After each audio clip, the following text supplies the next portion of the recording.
ইরানের সঙ্গে চলমান যুদ্ধ খুব শিগগিরই শেষ হতে পারে, এমনটাই জানিয়েছেন যুক্তরাষ্ট্রের প্রেসিডেন্ট ডোনাল্ড ট্রাম্প।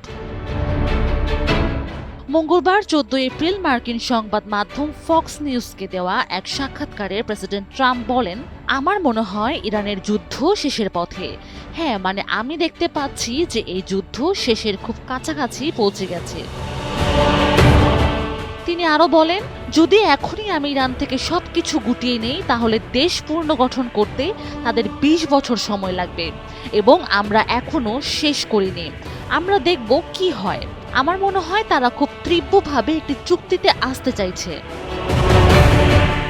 এদিকে মার্কিন প্রেসিডেন্টের এই মন্তব্য এমন সময় এলো যখন পাকিস্তানে অনুষ্ঠিত আলোচনা স্থগিত হওয়ার পর যুক্তরাষ্ট্রের কর্মকর্তাদের সঙ্গে ইরানি প্রতিনিধিদের শান্তি আলোচনা বৃহস্পতিবার 16 এপ্রিল থেকে পুনরায় শুরু হওয়ার কথা রয়েছে বলে জানা গেছে।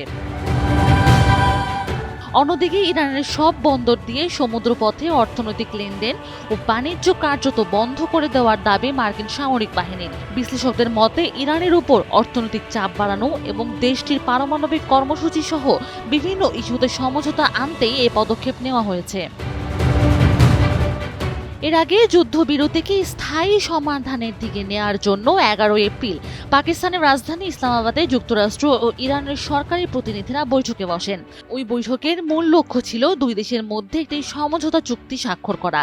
তবে 22 ঘন্টা দীর্ঘ আলোচনার পরও কোনো চুক্তি ছাড়াই শেষ হয় বৈঠকটি।